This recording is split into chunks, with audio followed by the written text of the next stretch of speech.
ട്രിവാൻഡ്രം സിറ്റിയുടെ ഹൃദയഭാഗത്ത് തലയെടുപ്പോട് കൂടി നിൽക്കുന്ന കലാസമ്പുഷ്ടമായ ഒരു കുടുംബം, മേഡയിൽ വീട്.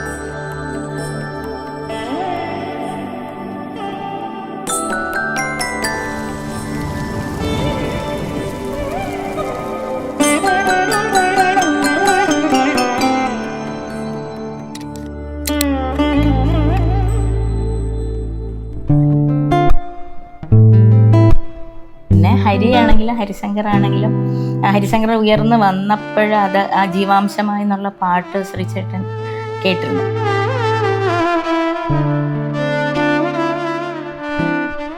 നമ്മൾ ചെയ്ത മറ്റു ജോലികൾ ബേസ് ചെയ്തിട്ടാണ് എന്നെ വിളിക്കുന്നത്. ഇപ്പോൾ കാന്താര പോലത്തെ സിനിമ ചെയ്തപ്പോൾ എനിക്ക് വേറെ ഡോർ ഓപ്പൺ ആയി.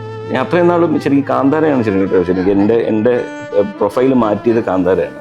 അച്ഛനും അമ്മയും മക്കളും എന്നുള്ള നിലയിൽ ഞങ്ങൾക്ക് ഒരു സംതൃപ്ത കുടുംബം ആയിരുന്നു. ഓമനക്കുട്ടി ടീച്ചറിന് സഹോദരനോടുള്ള വാത്സല്യം അയ്യോ വേറെ ലെവലാണ്.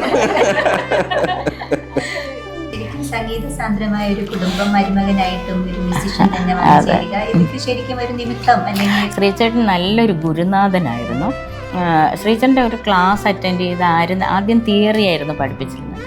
എല്ലാ കുട്ടികളും ഇപ്പം എന്നുമായിട്ട് കോണ്ടാക്റ്റ് ഉണ്ട്. നേരത്തെ പഠിപ്പിച്ചിരുന്ന ഒരുവിധപ്പെട്ട കുട്ടികളൊക്കെ വിളിക്കും, ചിലപ്പോൾ വരും. അപ്പം പിന്നെ പല അവസരത്തിൽ കാണുമ്പോഴും പറഞ്ഞു, സാറിൻ്റെ ക്ലാസ് ഞങ്ങൾ ഒരിക്കലും മറക്കില്ല. അത് വളരെ രസകരമായിട്ട് ക്ലാസ് എടുക്കും. ലളിതഗാനങ്ങൾ എന്ന് പറയുന്ന ഒരു ഡിപ്പാർട്ട്മെന്റ് തന്നെ ഈ ലെവലിൽ കൊണ്ടുവന്നത് വൺ ഓഫ് ദ മെയിൻ തന്നെയാണ്. പിന്നെ ഉണ്ട് പെരുമ്പാവൂർ രവീന്ദ്രനാഥ് സാർ, ഇവരെല്ലാവരും ഓൾ ഇന്ത്യ റേഡിയോയിൽ വർക്ക് ചെയ്തവരാണ്. ഇവരുടെ ഒരു എഫേർട്ട് തന്നെയായിരുന്നു ആ ലളിതഗാനങ്ങൾ എന്ന് പറയുന്നത് ഇത്രയും പോപ്പുലർ ആക്കിയത്. മിന്നും സൂര്യൻ ഉദിക്കവേ എന്തിന് ഉദിക്കവേ മിന്നുന്നത് എന്തിന് മിന്നാമിനിങ്. അപ്പൊ അമ്മ പറയണ അമ്മയുടെ ഒരു മിന്നാമിനിങ്ങിന്റെ വെളിച്ചമേ ഉള്ളൂ. അച്ഛൻ അവിടെ ഒരു സൂര്യനായിട്ട് നിൽക്കുകയാണ്. അച്ഛൻ അതിന് വേണ്ടിയിട്ട് വോളണ്ടറി റിട്ടയർമെൻ്റ് എടുത്തു. പിന്നെ എൻ്റെ അമ്മയും ആ സമയത്താണ് റിസർച്ചിലോട്ട്, അപ്പം അമ്മയ്ക്ക് ലീവ് കിട്ടും. അച്ഛൻ വോളണ്ടറി റിട്ടയർമെൻ്റ് എടുത്തു കഴിഞ്ഞിട്ട് ആദ്യത്തെ സ്റ്റുഡൻറ്റ് ഞാനും ചേർത്തല ഗോപാലൻ നായർ സാറിൻ്റെ ഇളയ മകൻ ശ്യാമുമായിരുന്നു. ശ്യാം ഇപ്പോൾ വലിയ ഡോക്ടറാണ്, ആയുർവേദത്തിൻ്റെ ഡോക്ടർ. ആയിരം പക്ഷികൾ പാറിൽ പറന്നാലും ആകാശമൊന്നു തന്നെ.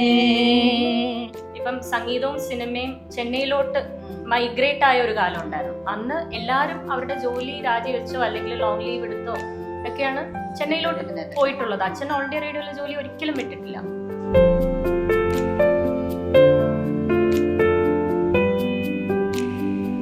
അമ്മ ഇപ്പോഴും ഒരു ടീച്ചർ സ്റ്റൈലാണ്. എൻ്റെ അടുത്ത് വരെ അങ്ങനെയാണ്.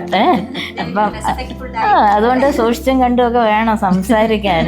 ഭാരതം ഒന്നു തന്നെ, ഭാരതമൊന്നു തന്നെ.